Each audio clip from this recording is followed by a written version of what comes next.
Neste vídeo, vamos falar sobre as membranas biológicas. As membranas biológicas são fundamentais para a vida, separando o ambiente interno das células do meio externo. Mas o que torna essas estruturas tão essenciais? Neste vídeo, vamos explorar a estrutura, as características e as funções das membranas biológicas.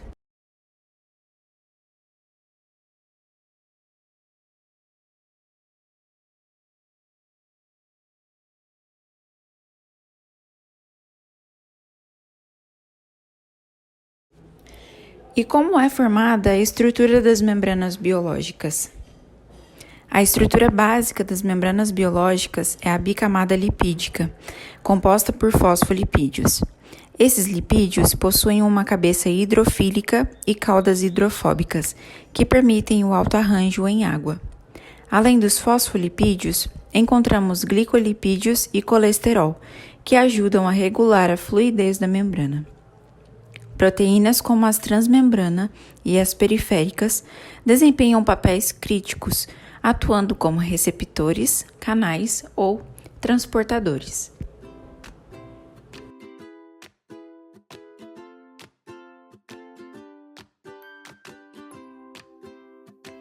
A fluidez da membrana é influenciada por fatores como a composição dos fosfolipídios, a presença de colesterol e a temperatura. Ela é assimétrica, com diferentes tipos de fosfolipídios e proteínas dispostos de maneira organizada.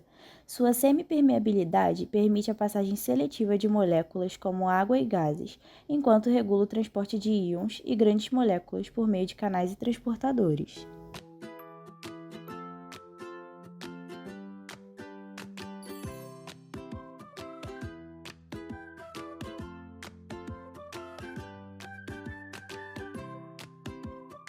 Para falarmos de transporte passivo, vamos usar a imaginação. Imagine que você está dentro de um metrô.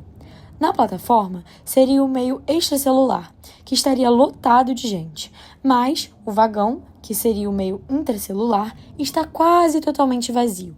Naturalmente, as pessoas começam a entrar no vagão sem esforço algum, apenas seguindo o fluxo, indo de onde está mais cheio para onde está mais vazio. Esse é o transporte passivo, um movimento espontâneo que acontece sem o gasto de energia, equilibrando a quantidade de pessoas, ou seja, a quantidade de moléculas em ambos os lados. Existem 3 tipos de transportes passivos. Para a difusão simples, imagine um vagão de metrô vazio, com as portas abertas. As pessoas, ou seja, as moléculas pequenas, como por exemplo o oxigênio, entram livremente, porque há espaço, sem precisar de ajuda.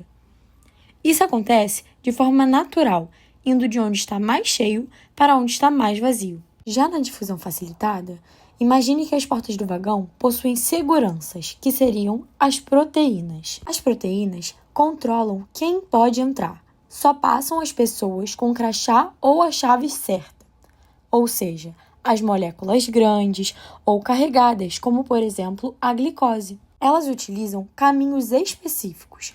Tudo isso acontece sem nenhum gasto de energia, mas com a ajuda das proteínas. Agora fica um pouquinho mais complicado.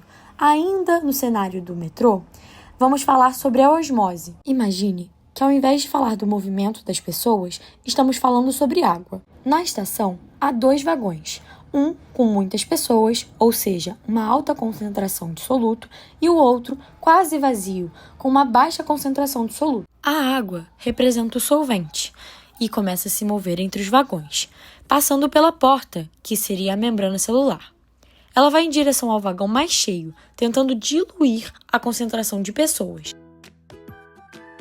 O transporte ativo é um processo celular que move substâncias contra o gradiente de concentração, ou seja, do meio de menor concentração para o meio de maior concentração.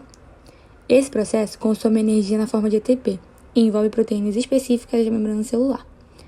Imagine o transporte ativo como um processo de entrar em um metrô muito lotado, onde as pessoas representam moléculas ou íons, como o sódio e potássio, e o metrô, a célula.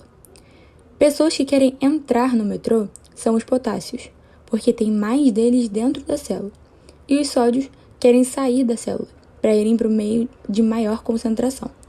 Para conseguirem entrar nesse vagão cheio que é a célula, precisam da ajudinha ou usar uma força. Do transporte ativo, essa força extra vem da energia do ATP, produzido lá na respiração celular, que no caso seriam aquelas pessoas irritantes que nos empurram para entrar dentro do vagão. Mas nesse caso, elas são extremamente necessárias para vencer a resistência desse ambiente superlotado. E assim, finalizamos as principais características da membrana plasmática. Espero que tenham gostado.